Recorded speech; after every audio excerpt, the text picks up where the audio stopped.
Now that the Republicans have gained so much more power through the elections, the next question becomes who gets to wield it? And instantly, we have an internal GOP civil war. The two main combatants, Sarah Palin and Karl Rove. In this corner, Karl Rove representing the GOP establishment. In this corner, Sarah Palin representing the conservative populist movement. All right, first let's find out who started the war. That would appear to be Rove. First, he went after Palin-endorsed candidate Christine O'Donnell. Palin hit back by telling him to butt out. Then Rove went after Palin directly by landing this body blow, telling a London newspaper, quote, "With all due candor, appearing on your own reality show on the Discovery Channel, I'm not certain how that fits into the American calculus of that helps me see you in the Oval Office." Ouch. Now she hits back with a roundhouse. Karl Rove, he knows that it isn't a reality show, but now Karl has planted a few other political seeds out there that are quite negative and unnecessary. You know, I kind of feel like, why do they feel so threatened and so paranoid?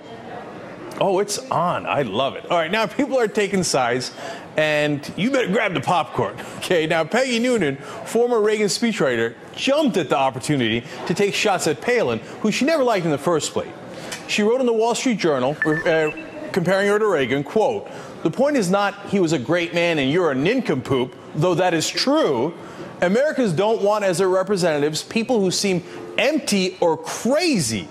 They'll vote no on that. It's not just the message, it's the messenger."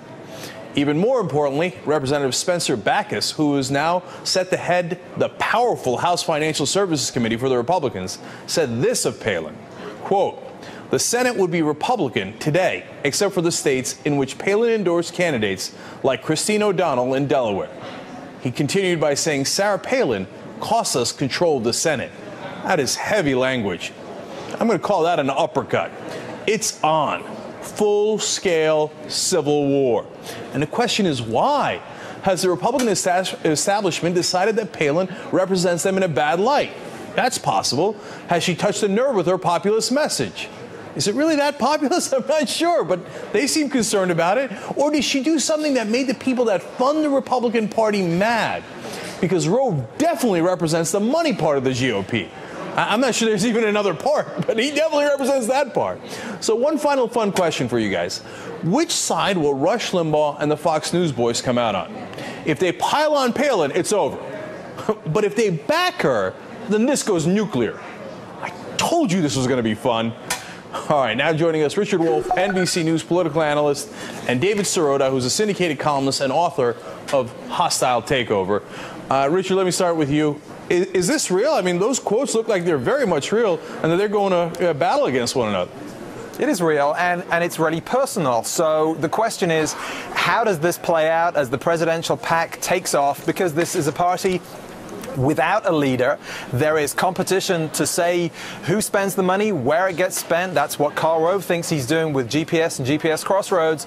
And there's Sarah Palin. You know, they are both Fox News contributors, so I guess it's all going to play out on another channel. But it also plays out in terms of the electoral map and what the dynamic is in the Republican Party. Remember, 40%, according to polls, 40% of the people who showed up to vote Republican just last week say they're strong supporters of the Tea Party. This is right down the middle of the Republican Party.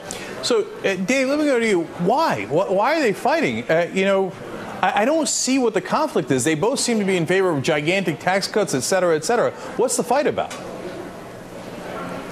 Well, it's because Washington defends itself first and foremost. So I think that it's not really a battle of policy. I mean, there's a personal component here. But Karl Rove really represents Washington. And I think in both parties, what we see is that Washington will defend itself above and beyond party first and foremost, and within parties themselves. So I think Karl Rove really represents kind of the old school Washington Republican establishment. Sarah Palin, and I'm a critic of Sarah Palin on policy, but Sarah Palin represents a sort of grassroots Republican Party, and there is this tension there, and there hasn't yet been, as Richard alludes to, a leader in the Republican Party who can bridge both of those parts of the Republican apparatus. David, I'm getting the sense that you're on Sarah's side there.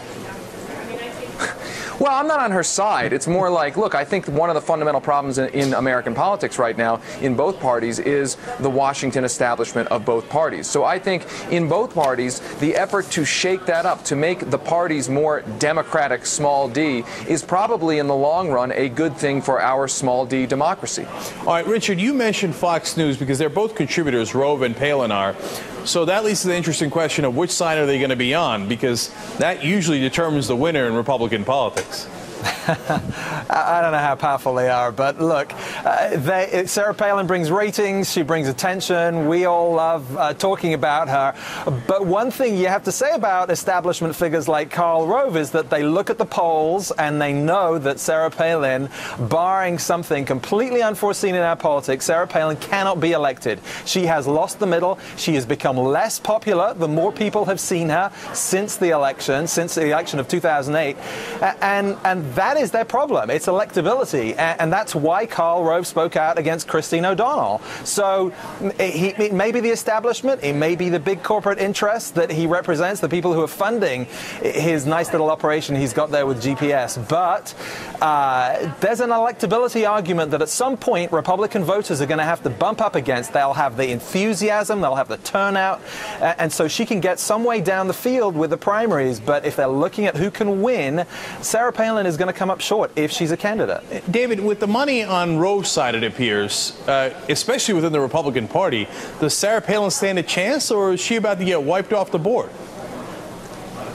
No, I think Richard's right. I mean, I think that's why I said this is partly personal, that there is a calculation here among the Republican establishment that Sarah Palin is probably unelectable, unpalatable to the broad middle of the country. And I don't think ultimately there is any precedent of a Republican politician who's a purely grassroots Republican politician winning a Republican nomination. Ronald Reagan, everybody forgets, sort of bridged the establishment and the grassroots of the Republican Party. I think what you may see is a kind of consensus figure. Somebody perhaps like Indiana Governor Mitch Daniels is somebody whose conservative politics may be able to appease or attract grassroots Republicans, but his corporate ties, his ties to Washington, his ties to the Bush administration may be able to grab parts of the Republican establishment in Washington. They're looking for a bridge candidate. And until there is one, Sarah Palin will probably be quite a divisive figure in Republican politics. Well, Richard, let me do one last question on who's going to win here. Does Palin have a chance? Can she overcome this and convince the conservative voters and the people listening to talk radio, etc., that she's right, Rove is wrong? And does that leave Rove on the outs? Is that even possible within the GOP? Sure it is. Yeah, but let's look, you can play out the scenario 2 years out anyway. Yes, she can win in a multi-candidate field, but look at the alternative. She is not going to be Howard Dean, okay? If she loses, or whoever that grassroots figure is that loses, that energy and enthusiasm doesn't just disappear. It doesn't do what Howard Dean did, which is to salute and give a nice speech at the convention. They're likely to splinter off and run on their own because this is an anti-establishment mood. It is an anti-Washington mood. They're not going to go away. So she runs, or someone in that mold runs in that slot, whether they take the Republican nomination or they run as a third party. So she's not going anywhere, and people like her are not going anywhere. They're going to be with us for 2 years. So, David, coming back to that idea, I think Richard's probably right. Is that, a huge gift to the Democrats? And what will be the practical consequences of that? I definitely think Sarah Palin is a huge gift to the Democratic Party. The more she is out there, the more she even defines a part of the Republican brand, I think the better for Democrats, because I think that she is really not palatable to the broad middle of the country. And I think that's based on her politics. I think that's based on her positions. I think that's based on her comportment out there as a candidate. I don't think it has anything to do with her, she's saying, oh, it's personal against me. I think it's actually a matter of her extremist politics and what she seems to represent. So yes, I think she is. The longer she's out there on the stage, the better it is for Democrats. And then, Richard, finally, what's the sense of how this might affect, if at all, actions in the House and the Senate legislatively? Is this a real split within Congress, and will that affect legislation? Yes, it does, because this gets to the heart of what we actually saw last week. Okay, so was last week's result the domination of the Tea Party movement, of conservative politics, or was it the movement among independents swinging towards conservatives? If it's about independent voters here, then that's a different path that the House and the Senate have got to take. But if it's about satisfying the Tea Party folks, if you think this was all about their grand sweep of American politics, you're going to pander to them as opposed to going towards the middle. That's a very important strategic difference, a choice that the Republicans have to make. So interpreting last Tuesday is the key here. That opens up two very different scenarios for 2012. All right, great conversation. Thank you, Richard Wolffe and David Sirota. We appreciate it. Thanks, Cenk.